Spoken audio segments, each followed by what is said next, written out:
오늘은 예수님을 좀 더 구체적으로 만나보도록 하겠습니다. 하나님을 믿는다는 건 예수님을 믿는 거죠. 그래서 예수님이 누구신가 그걸 지식이 아니라 마음으로 만나는 것이 중요합니다. 에베소 1장 4절입니다.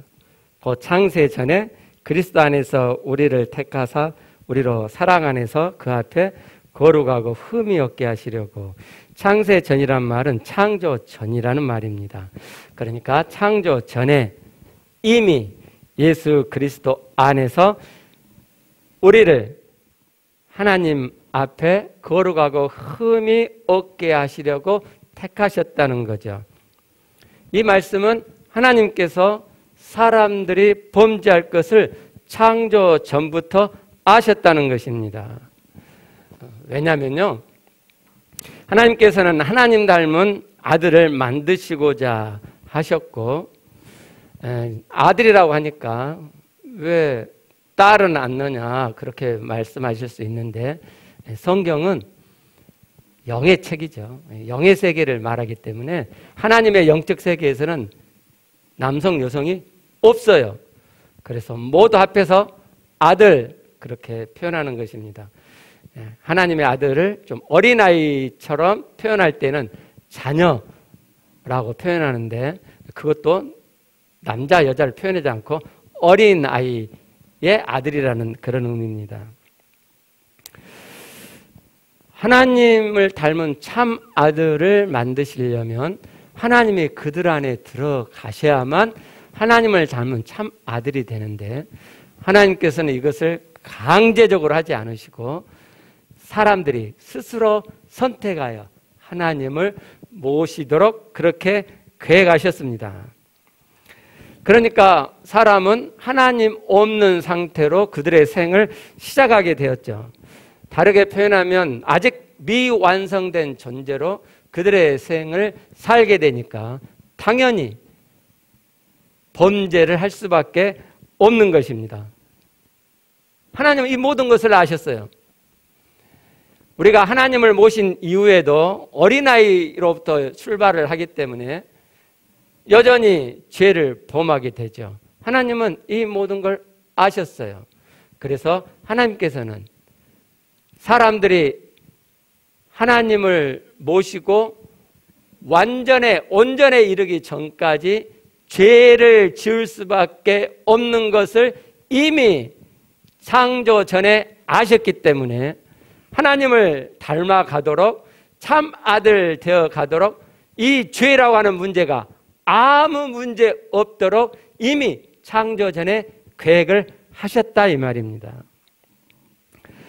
이러한 하나님의 창조 전부터 시작된 구원의 계획은 구약시대를 거쳐서 진행되고 신약시대까지 오게 되는데요. 그렇기 때문에 구약성경에 보면 이 그리스도를 통한 구원의 계획이 이미 예언되어져 있습니다.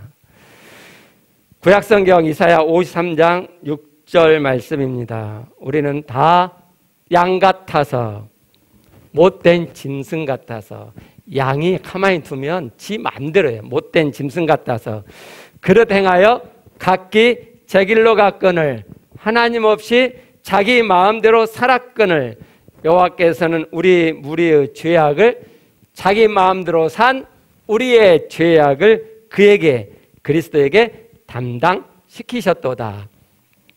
예수 그리스도의 죄사함의 복음이 이미 구약성경에 나와 있죠. 제가 이걸 시각적으로 한번 해보겠습니다. 자, 못된 짐승, 우리죠. 우리는 다 양 같아서 못된 짐승 같아서 그릇 행하여 각기 제 길로 갔거늘 하나님 없이 자기 마음대로 살았거늘. 이게 죄죠. 그래서 우리 안에 이 죄입니다. 우리 안에 죄가 있습니다. 그런데 여호와께서는 우리 무리의 이 죄악을 그에게, 그리스도입니다. 그에게 담당시키셨도다. 그러면 나에게 죄가 있습니까? 없습니까? 없죠. 죄가 어디로 갔습니까? 그에게 갔죠. 그리스도에게. 그리스도가 우리의 모든 죄를 짊어지고 십자가에 피 흘려 죽으실 것을 이 말씀이 예언하고 있습니다. 그리고 때가 참에 신약시대에 하나님께서 그 예언된 그리스도를 이 땅에 보내십니다. 갈라디아서 4장 4절입니다.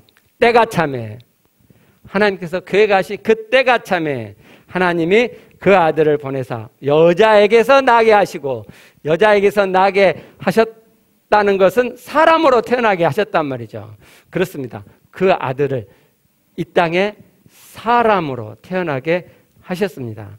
마태복음 1장 21절 22절입니다. 아들 낳으는 이름을 예수라 하라. 이 예수라는 이 이름은요, 여호수아라는 이름에서 온 헬라어 표현입니다. 그러니까 여호수아라는 그 유명한 유대인의 그 조상의 그 이름이 포로 시대에 가면서 예수아라는 이름으로 약간 변형을 해요. 그래서 그 예수아의 헬라어 표현이 예수입니다. 그러니까 유대인 가운데 예수라는 이름이 꽤 많이 있는 거죠. 흔한 이름 중에 하나입니다. 그리고 여호수아, 예수아의 이름의 뜻은 여호와는 구원이시다, 이런 이름의 뜻입니다.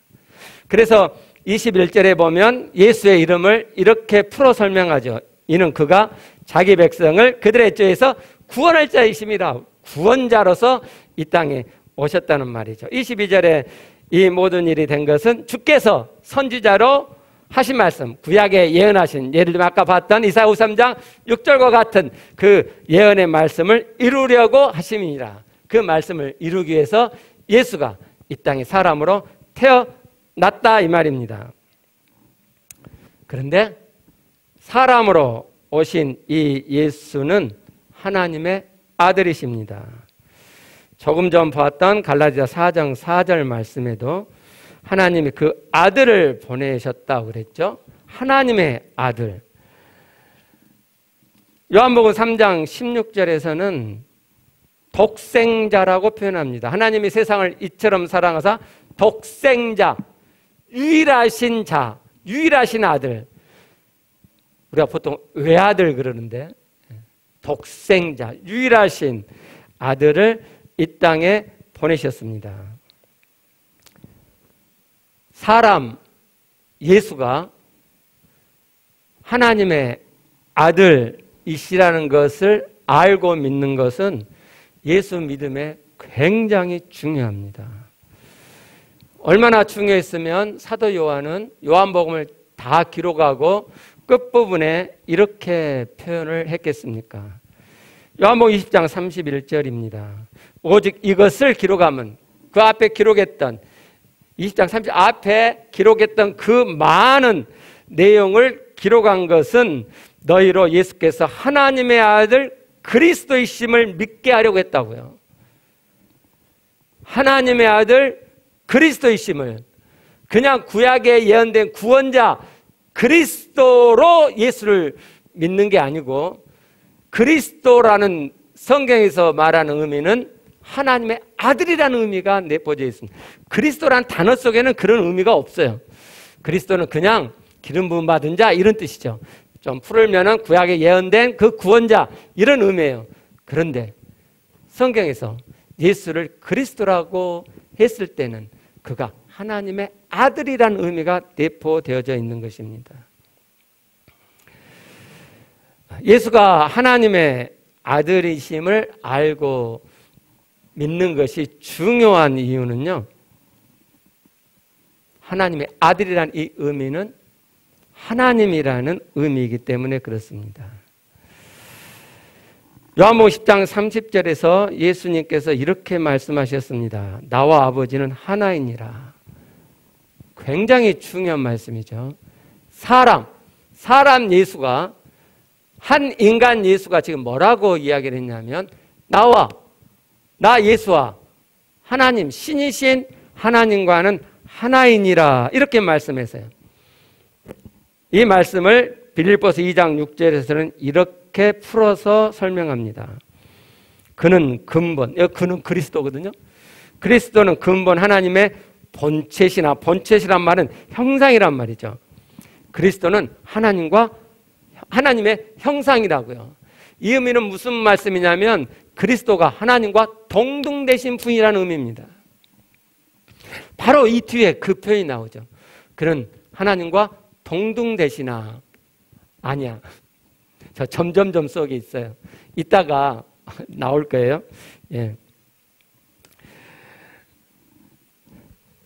예수가 그리스도로 이 땅에 오셨는데, 때가 참에 오셨는데, 그는 하나님의 아들이셨고, 즉 하나님의 아들이 이 땅에 인간 몸을 입고 오셨고, 그가 하나님의 아들이라는 의미는 곧 하나님과 하나이신 분, 하나님과 동등되신 분이라는 의미입니다. 그래서 지난주에 우리가 보았던 사도행전 20장 28절 말씀, 하나님이 자기 피로 교회를 사셨다, 이렇게 표현하는 거예요. 왜요? 사람 예수가 십자가에 피를 흘렸는데 그가 하나님의 아들이고 곧 하나님과 동등되는 분이시기 때문에 하나님이 자기 피다, 이렇게 말씀하는 겁니다. 예수님의 제자들은 3년 동안 예수님을 따라다녔죠. 그리고 예수님의 기적들을 많이 봤습니다. 그럼에도 불구하고 예수님과 3년 동안 같이 다니면서 제자들은 그 예수가 하나님의 아들, 곧 하나님이라는 것을 깨닫지 못했습니다. 그럼 언제 제자들이 그 예수가 하나님의 아들, 곧 하나님이라는 것을 알게 되었느냐? 예수가 부활한 이후에 부활하신 예수님을 만나고 나서입니다. 요한복음 20장 28절입니다.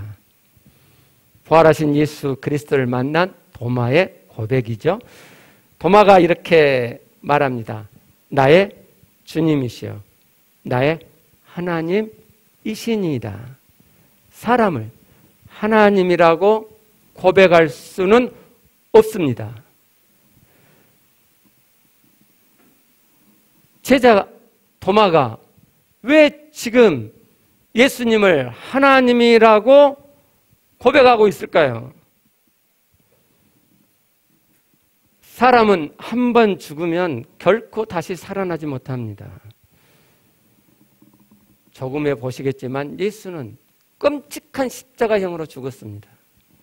다시 살아날 수 있는 가능성은 제로의 제로입니다. 제자들은 너무 그 십자가형의 끔찍함을 잘 알고 있기 때문에 예수는 끝났다고 생각을 했어요. 그런데 그 예수가 부활해서 도마 자기 눈앞에 나타난 거예요. 사람은 결단코 한 번 죽고 살아날 수가 없어요.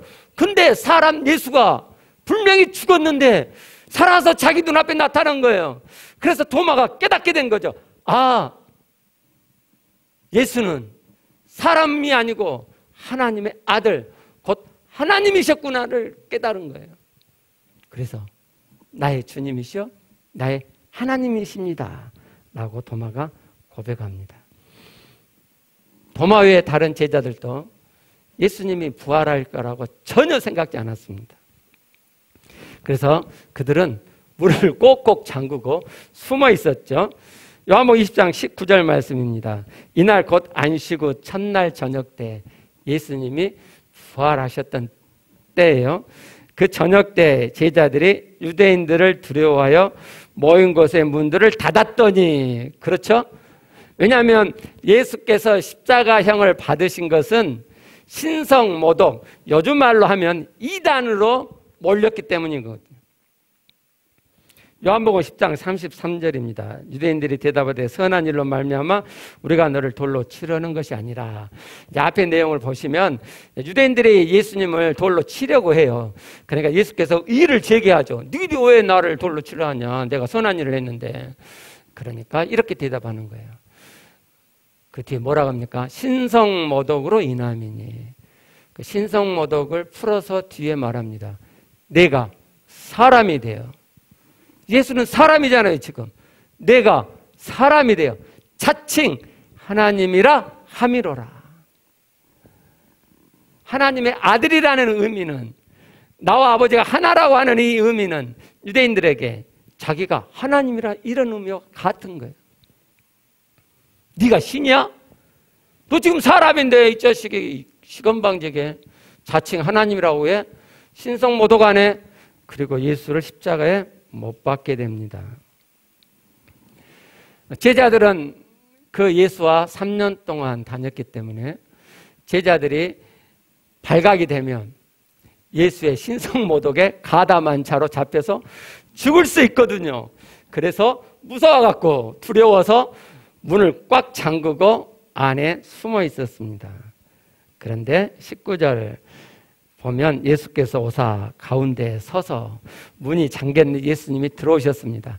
예수님이 부활하셨기 때문에 부활체를 갖고 있죠. 우리 같은 이 몸이 아니라 부활하신 몸을 갖고 있기 때문에 3차원의 이 물질이 제한을 받지 않으시고 통과해서 들어오셨어요.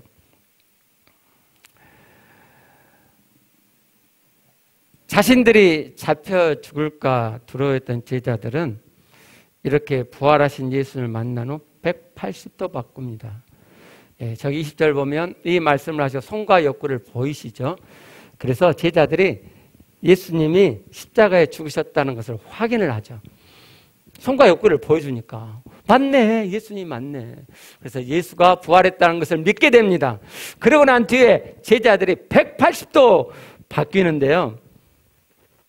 사도행전을 보면 꼭꼭 숨어있던 그들이 어느 날 뛰쳐나와서, 물론 부활한 예수를 만난 뒤죠. 뛰쳐나와서 예수가 부활했다고, 너희가 죽인 이 예수는 그리스도라고 그렇게 외쳐대기 시작합니다. 사도행전 2장 36절입니다.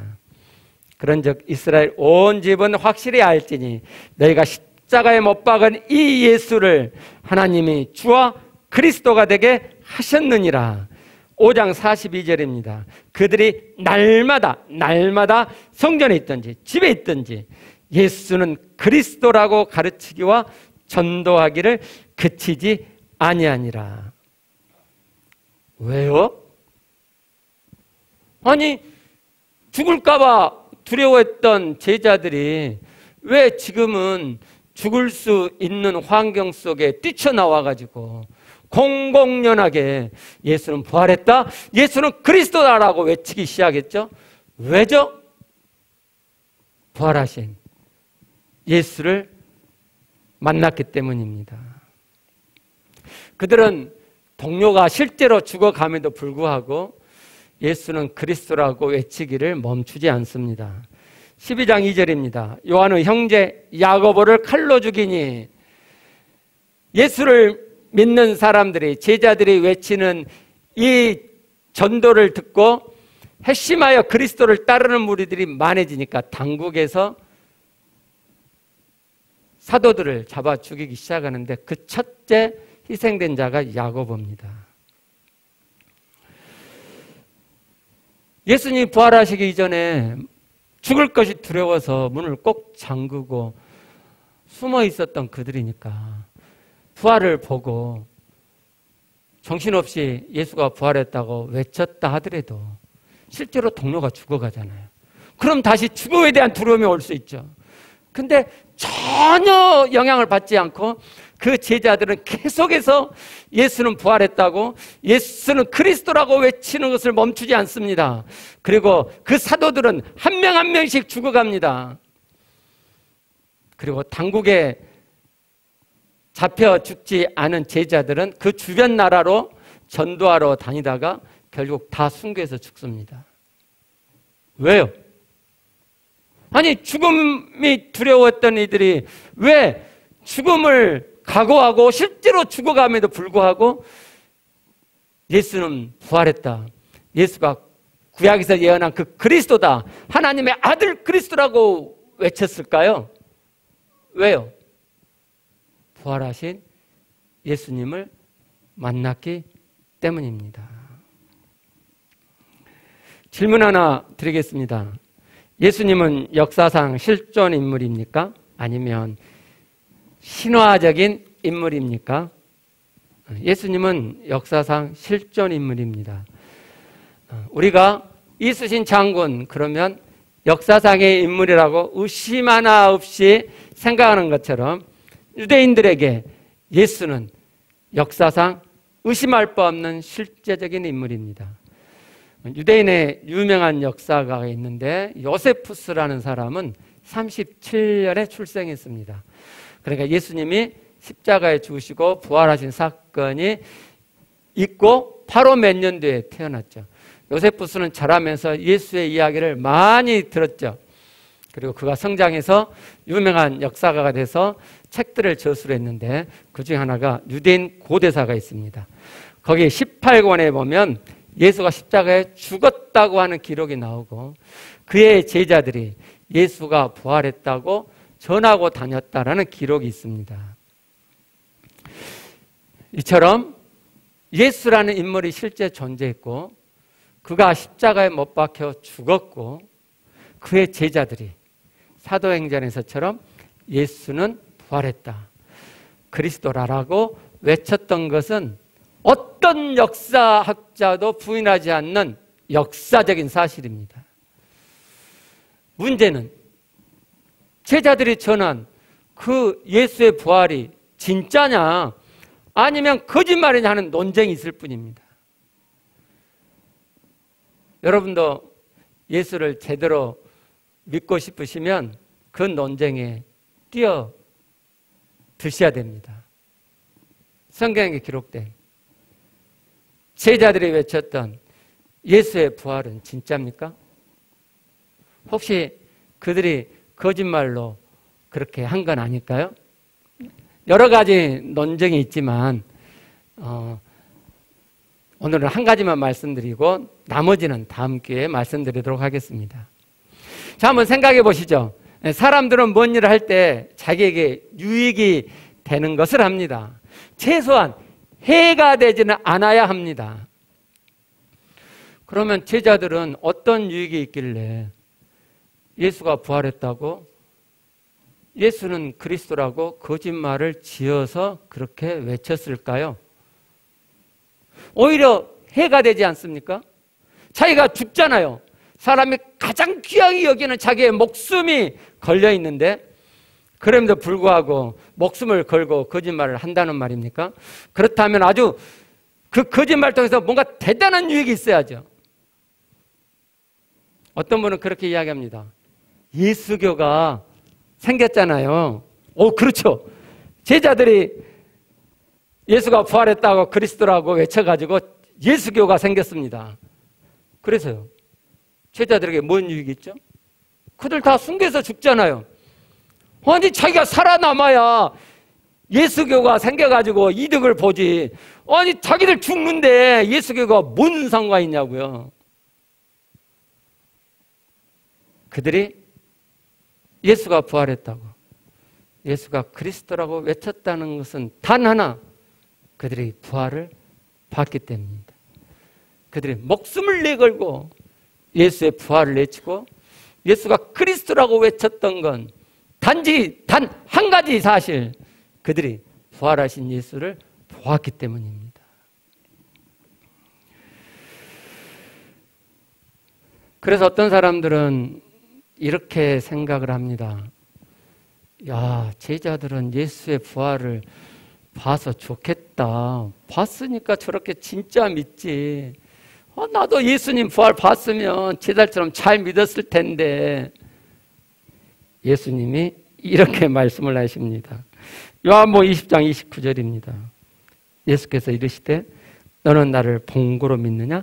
토마에게 하신 말씀입니다. 보지 못하고 믿는 자들은 복되도다. 보지 않고 믿는 자들이 복되다고 말씀합니다. 이 말씀은 보지 않아도 예수 부활을 믿을 수 있도록 하나님이 하신다는 거죠. 그렇죠? 그렇습니다. 저는 예수 부활을 본 적이 없습니다.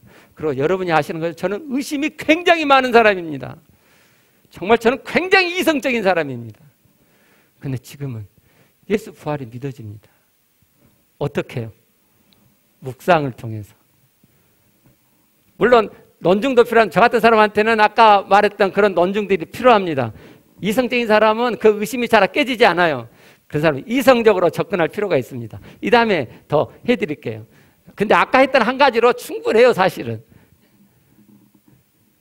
그러나 이성적으로 맞네 한다고 그래서 예수의 부활이 마음에서 깊이 믿어지고 실제되는 건 아닙니다. 예수가 부활하셨다는 말씀을 내 마음에 담을 때, 거기에 믿음을 더해서 내 마음에 담고 또 담을 때, 그 말씀이 예수가 하나님의 아들이고 이 땅에 오셔서 내 죄를 짊어지고 십자가에 피 흘려 죽으시고 사흘 만에 부활하셨다는 그 사실을 내 마음속에 담고 담을 때 그 말씀이 내 마음에 녹아들고, 그리고 영예가 닿으면서 마음에서 실제가 되고 영에서 실제가 되는 거예요. 그냥 믿어지는 거예요. 예수가 부활했음이 믿어질 뿐만 아니라 내 마음 내 영에서 실제가 되는 거예요. 뭘 통해서요? 묵상을 통해서요. 그래서 부활이 아직도 안 믿어지시면, 의심이 많으시면 묵상하세요. 부활의 말씀들을 믿음을 더해서 마음에 담아보십시오. 그래서 그래도 도저히 안 되겠다 그러면 나중에 이성적인 논증을 한번 하도록 그렇게 하겠습니다. 자, 지금까지는 그리스도 하나님의 아들 곧 하나님이신 예수님을 우리가 만나보았습니다. 이 시간, 남은 시간 동안 십자가에 매달리신 예수 그리스도를 만나도록 하겠습니다. 예수께서 이 땅에 계실 때 하신 일, 하나는 가르치시는 것, 또 하나는 치유하시는 것, 또 하나는 전도하시는 것, 이렇게 크게 세 가지를 이야기합니다. 그러나 예수께서 이 땅에 오셔가지고 하신 가장 중요한 일은 우리의 죄를 짊어지시고 십자가에 피 흘려 죽어주신 것입니다.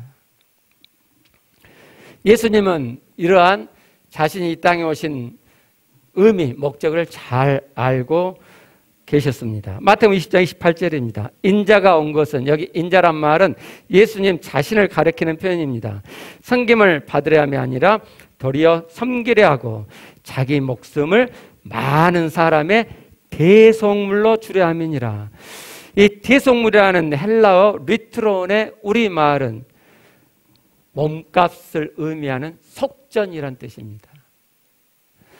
그러면 지난주에 에베소 1장 7절에서 속량이라고 했던 아폴리트로시스라고 하는 이 헬라의 의미와 비슷하죠. 그런데 어떤 차이가 있냐면요, 이 아폴로트로시스라는 이 속량이라는 단어는 몸값, 속전을 주고 그 노예를 해방시켰다는 데 강조점이 있어요. 근데 이 대속물이라고 하는 이 리트로는 해방시켰다는 의미는 없고 단지 몸값, 속전이라는 의미입니다. 이 대속물이라는 이 단어는 구약시대 속죄 제사로부터 계속되어 온 개념입니다. 우리 레위기 1장 4절부터 5절을 통해서 이 대속물이 담고 있는 진짜 의미를 만나보도록 하겠습니다. 여기서 그는 죄를 짓고 하나님께 제사함을 받으려고 짐승, 소를 또는 양을 가지고 온 자를 의미합니다. 그는 그 번제물, 가지고 온 제물, 그 짐승의 머리에 안수할지니 그를 위하여 기쁘게 받으심이 되어 그를 위하여 속죄가 될 것이라. 속죄 제사죠. 예. 짐승한테 안수한 사람이 누구죠? 누구요? 죄 지은 사람. 제사 안 받으려고 그 사람이 안수합니다. 제사장이 하는 거 아닙니다. 예. 이 안수는 내가 지은 죄를 이 짐승한테 전가시킨다는 의미를 갖습니다. 그리고 그 죄를 전가받은 이 짐승을 피 흘려 죽여서 속죄를 받는 것입니다. 물론 이 짐승의 핏값이 아니고 이 다음에 인간으로 오셔가지고 십자가에 피 흘려 주실 하나님의 아들 그리스도의 그 핏값을 미리 적용시켜서 하는 의식이죠. 근데 그 의식이 어떻게 진행되냐면요, 5절에 그는 여호와 앞에서 그 수송아지를 잡을 것이요. 죽인단 말이죠. 누가 제물을 죽입니까? 그가 누굽니까? 죄사함 받는 사람. 제사장이 죽여주는 게 아니에요. 제사함 받으려고 하는 죄 지은 그 사람이 짐승을 죽입니다. 자, 송아지 한번 보겠습니다. 예. 잡을 때요, 제사장이 세 군데 급소를 가르쳐 줍니다. 미간, 그 다음에 목 쪽에 있는 동맥, 그리고 심장입니다. 제사장이 이걸 표시를 해줘요. 그리고 그 셋 중에 하나를 택해서 찔러 죽이라고 칼을 줍니다. 미간이 제일 눈에 잘 보이죠? 그리고 미간은 원사세 죽일 수 있는 아주 좋은 장소입니다. 자, 미간을 우리 택해서 한번 죽여보겠습니다. 누가 죽인다고요? 내가, 여러분이, 죄 지은 제산 받고자 하는 당사자가 죽입니다. 소를 목습니다. 저렇게 세워놓고 칼을 이렇게 잡으면 힘이 없어요. 그러니까 아무리 미간이 한 칼에 죽일 수 있는 급소라 해도 이렇게 살짝 찔러갖고는 안 죽습니다. 확 찔러야죠. 그래서 칼을 이렇게 잡습니다. 이렇게 잡고 세게 이렇게 내리쳐야 됩니다. 한 점을 이렇게 맞추는 것도 쉽지 않지만 여러분, 힘있게 내리치면 그 한 점을 맞출 수가 없습니다. 그렇죠? 해보셔서 알죠? 그래서 이렇게 세게 내리쳤는데 한 번에 못 맞추고 옆을 맞췄습니다. 그러면 빼야죠. 다시 해야죠. 죽여야 되니까. 그래서 다시 빼서 찌르려고 그럴 때 소가 가만히 있겠습니까, 이제? 그죠? 그래서 소가 발광을 합니다. 그래도 죽여야죠. 그래서 다시 맞춰갖고 찌릅니다. 소가 움직이니까 눈을 맞춥니다. 눈 맞으면 소가 죽습니까? 안 죽습니다. 그래서 다시 빼야 됩니다. 뺄 때마다 눈이, 이마의 살점들이 찢겨져 나오죠. 보통 이걸 하면 한 7번 정도 하게 된답니다. 우리나라 분인데 이분이 영국 가서 공부를 했고 공부를 아주 잘하셔가지고 그 성경학교에 교수가 되신 분이 계세요. 나중에는 교장까지 하시고, 그리고 우리나라로 오셔가지고 제주도의 성경학교, 어떤 선교단체의 성경학교 교장이 돼서 가르치셨습니다. 그분이 우리나라에 자기가 학생일 때 그 학교의 그 특징은 뭐냐면 1년에 한 번씩 이 제사를 지냅니다. 그러니까 지식으로만 공부하지 않고 실제로 이 제사를 드려요. 그래서 이분이 학생일 때 직접 미간을 찔러서 죽여봤답니다. 7번인가 찌르니까 그 미간이 이제 드러나는 거죠. 네? 한번 찌를 때마다 살점이 찢겨 나오고 나중에 뇌가 보여요. 네? 그러다가 이제 어떻게 한번 찌르는 것이 맞아갖고 이제 소가 죽었다고 합니다. 이분이 벌써 한 13년, 15년째 1년에 한 번씩 이 제사를 직접 관장하고 드려봤기 때문에 그 양반은 또 랍비들과도 친하고, 그래서 이 속죄 제사를 아주 잘 알고 있고 실제로 해본 사람입니다. 지금부터 제가 그분이 설명한 내용을 제가 하는 것처럼 실감나게 그렇게 한번 표현해 보겠습니다. 자, 그 다음에는 동맥을 한번 해보죠. 미간 못 아시겠죠? 이야기 들어보면 미간 못 아겠잖아요? 동맥으로 바꿔봅시다. 자, 동맥은 드러나야 되니까 소를 눕힙니다. 그리고 발로 소의 머리를 밟고, 그리고 칼로 마찬가지로 이렇게 세게 쳐서 동맥을 끊어야 되잖아요. 찌르는 게 아니고 딱 해가지고 이렇게 잡아챕니다. 자, 동맥이 끊겼습니다. 피가 막 흐릅니다. 여러분, 소가 금방 죽습니까? 안 죽죠. 왜요? 피가 다 나와야 됩니다. 피가. 그래서 소를 빨리 죽여줘야죠. 그죠? 소가 고통하잖아요. 빨리 죽여주기 위해서 다시 동맥을 끊습니다. 그러면 피가 막 튑니다. 이 죄 지은 자, 죄상을 받으려고 한 자, 이 칼로 소를 잡는 이 사람에게 피가 막 튀어 묻습니다. 그분이 그렇게 표현했습니다.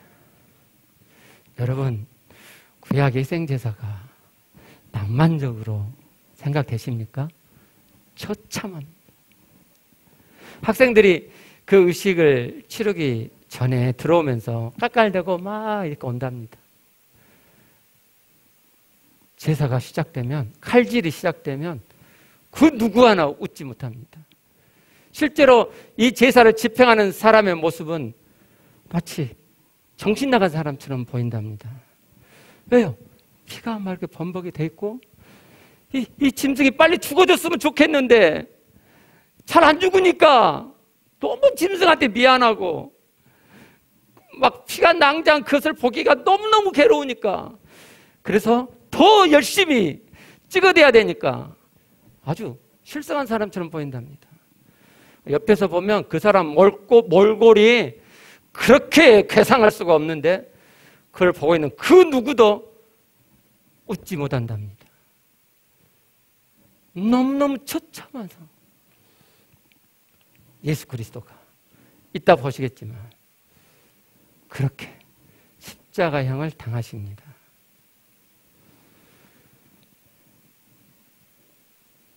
그 다음은 심장입니다. 심장 잘 찌르면 원사세 보낼 수 있습니다. 그러나 미관과 마찬가지로 전문 도살꾼이 아니면 절대로 원사세 죽일 수가 없습니다. 칼로는 심장을 찌를 수 없기 때문에 안에 있으니까 칼을 뺏고 긴 꼬챙이를 줍니다. 그 꼬챙이 가지고 팍 이렇게 찔러야죠. 단번에 맞출 수가 없기 때문에 다시 빼서 또 찌르고 피가 튀고 빼서 또 찌르고, 그렇게 한 번이 아니고 두 번이 아니고 계속해서 소가 죽을 때까지 그렇게 합니다.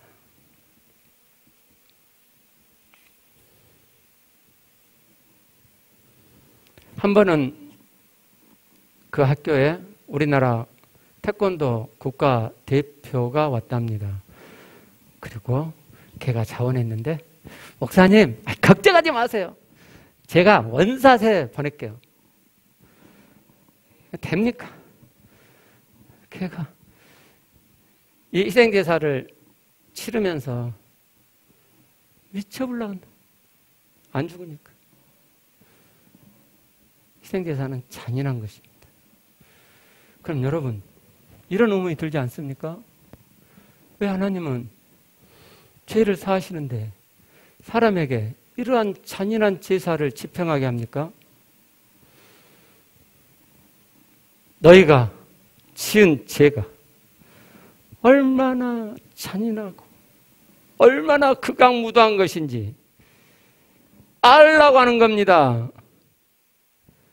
유대인들이 정말 하나님이 가르친 대로 이 희생제사를 치렀다면 다시는 죄를 안 지을 겁니다. 왜요? 다시는 이 처참한 짐승을 이렇게 죽이는 일을 하고 싶지 않을 것이기 때문에 그들이 다시는 죄 지을 생각을 못 할 겁니다. 근데 유대인들은 이 제사를 하나님이 하라는 대로 하지 않은 것이 분명합니다. 전문 도살꾼을 시켰거나 제사장이 대신 죽여줬거나 그렇게 한 거죠. 그러니까 죄 짓는 것이 별로 또 문제가 안 된 거죠. 짐승 데리고 가갖고 누가 죽여주고 자기는 예수 그리스도 십자가를 여러분이 그런 식으로 취급하면 하나님의 죄사의 우대에서 벗어나는 것입니다. 그래서 예수께서 십자가에 죽으심을 당하신 그 장면을, 구약의 희생 제사를 죄 지은 자가 직접 행하는 것처럼 내가 예수라는 대속물의 제물을 직접 죽이는 시간을 가져보겠습니다. 마태복음 27장 26절입니다. 예수는 채찍질하고 십자가에 못 박히게 넘겨주니라. 아까 갈라디아 4장 4절에서 때가 참에 하나님께서 그 아들을 보내셨다고 말씀했는데, 이 때가 참에 이 속에는 십자가형이 극악무도하게 집행되는 때라는 의미도 들어있습니다. 십자가형은 페르시아에서 처음으로 고안된 것이고요.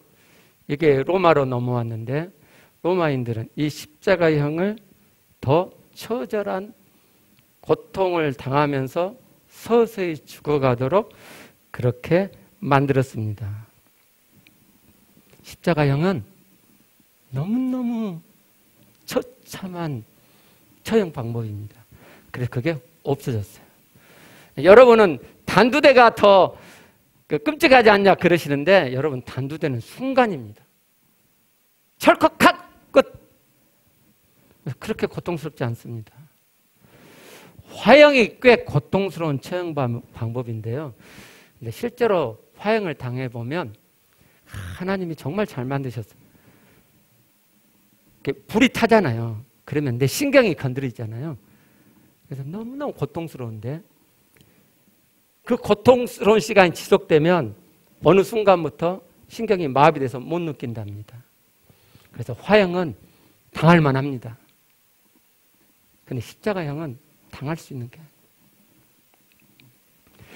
아니에요. 로마인들은 어떤 처형을 하든지 간에 먼저 채찍질합니다.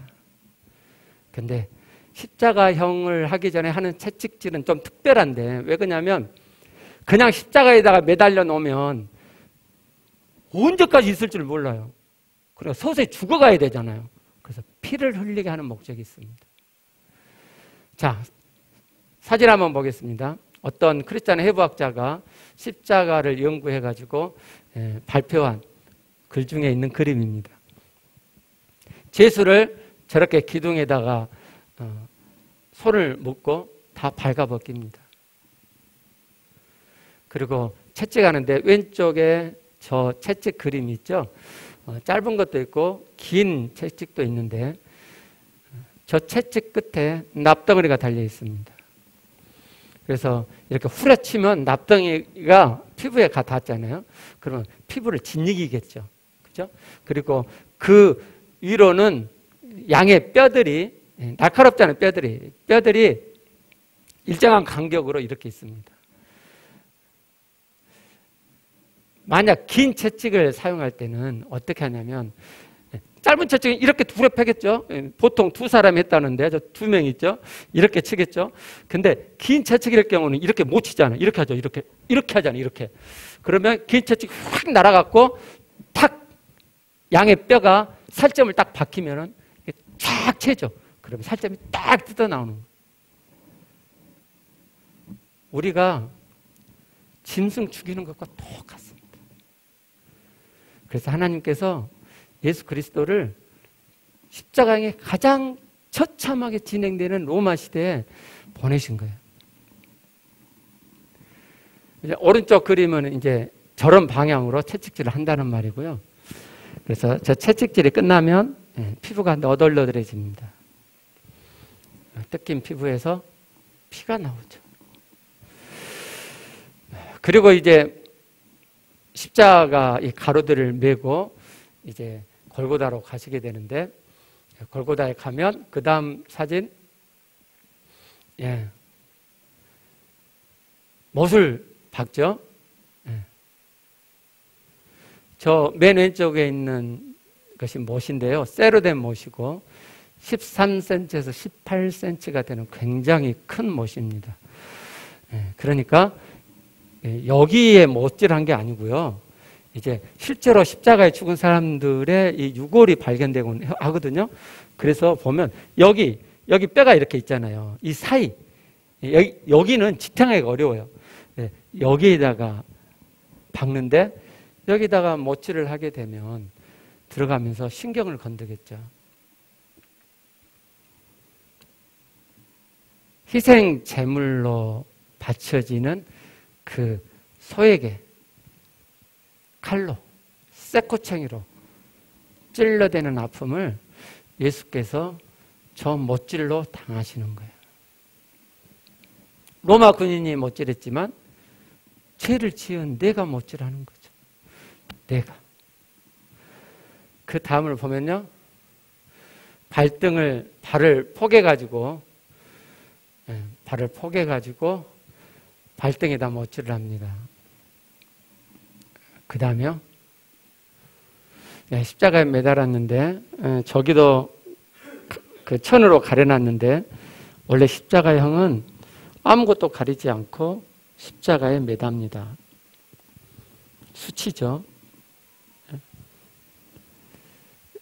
십자가에 매달려 있을 때 보면 저 무릎이 이렇게 꺾여 있잖아요. 저게 왜 그러냐면요. 저 엉덩이에 이렇게 받침대를 만들어 놨습니다. 왜 받침대를 만들어 놨냐면 빨리 죽지 말라고. 너무 빨리 죽으면 안 되니까 좀 천천히 죽으라고 받침대를 만들어 놨는데 저것 때문에 몸이 이렇게 비틀어지잖아요. 그래서 숨을 들이마실 때는 이게 별로 안 움직이는데 마신 숨을 깊게 내쉬려면은 저 오른쪽 이렇게 잡아 해갖고 해야 된대요. 그래서 너무너무 고통스럽답니다.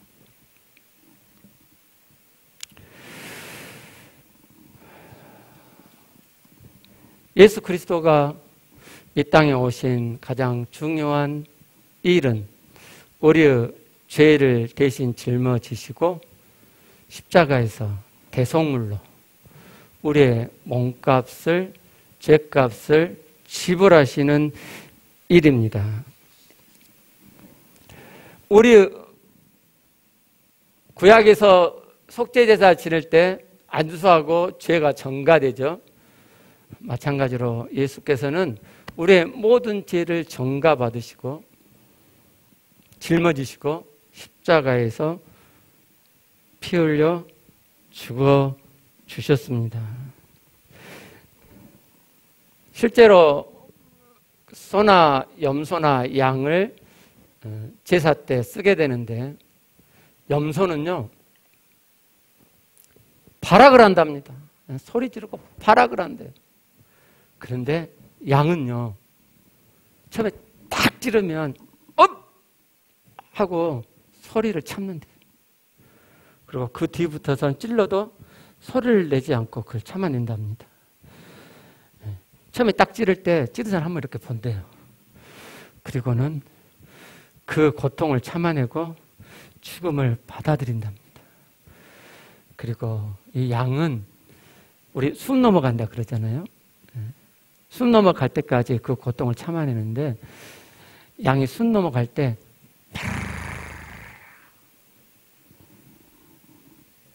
그리고 양은 조용히 죽는답니다. 왜 예수 그리스도를 어린 양이라고 하는지 아시겠죠? 예수 그리스도는 기껏게 그 고통을 아무 소리를 내지 않으시고 친히 다 받아내셨습니다. 하나님께서 예수 그리스도의 십자가의 죽음, 우리의 죄값을 대신한 속죄의 제물을 그렇게 처참한 십자가형으로 하신 이유는 구약의 희생 제사의 방식과 의미가 첫 번째로는 같습니다. 우리가 지은 죄가 우리는 늘상 하는 죄니까 다 그렇지 뭐 사람이 여러분 그렇게 생각할지 모르지만 거룩하신 하나님 앞에 우리의 죄는 너무너무 더럽고 끔찍한 것이기 때문에 너희가 저지른 그 죄가 얼마나 더럽고 극악무도한 것인지를 깨달으도록 하신 것이 한 목적이고요. 그리고 또 하나의 목적은 그 십자가의 처참한 모습에서 예수 그리스도의 사랑, 아버지의 사랑을 깨닫도록 하려는 것입니다. 고린도후서 5장 14절입니다. 그리스도의 사랑이 우리를 강권하시는도다. 사도 바울은 예수 그리스도의 십자가의 그 대속의 죽음을 머리로만 갖고 있지 않았습니다. 바울은 자신의 죄가, 자신의 죄값이, 죄책이 예수 그리스도의 십자가에 피 흘려 주심으로 다 치러졌다는 그 은혜를 깨달을 때마다 예수가 십자가에서 어떻게 죽었는지를 그는 유대인으로서 너무나 익히 잘 알고 있었습니다. 그래서 십자가를 생각할 때마다, 자신의 죄사함을 생각할 때마다 그리스도의 사랑이, 하나님의 아들이 이 땅에 인간으로 오셔서 십자가에서 내 죄를 대신 짊어지고 주신 것이 얼마나 큰 사랑이냐 이 말이죠. 그래서 그 사랑을 생각할 때 그 사랑이 바울의 마음을 잡아 끌었습니다. 로마서 5장 8절을 보면 우리가 아직 죄인 되었을 때 그리스도께서 우리를 위하여 죽으심으로, 그리스도께서 우리를 위하여 죽으심으로 하나님께서 우리에게 대한 자기의 사랑을 확증하셨느니라. 바울은 예수 그리스도의 십자가의 죽음을 생각할 때 그리스도의 사랑과 함께 하나님 아버지의 사랑을 받습니다. 독생자를 이 땅에 우리의 죄를 용서해 주시기 위해서 십자가에 내어주신 그 하나님 아버지의 사랑을 바울은 깨달았습니다. 예수를 믿는다는 것, 십자가에 못 박히신 예수를 만나는 것입니다. 그 예수를 만날 때 십자가 안에서 예수 그리스도의 사랑과 하나님 아버지의 사랑을 보게 되는 것입니다. 그래서 내 안에 그리스도의 사랑과 하나님 아버지의 사랑이 들어와서 내 안에 싹이 틀 때 이 사랑이 자라면 나도 그리스도를 사랑함이 일어나고 하나님 아버지를 사랑함이 일어나고, 그래서 우리의 신앙은 사랑으로 인한 신앙이 되는 것입니다. 그게 진짜 예수를 제대로 믿는 것입니다. 우리 각자 기도하시겠습니다.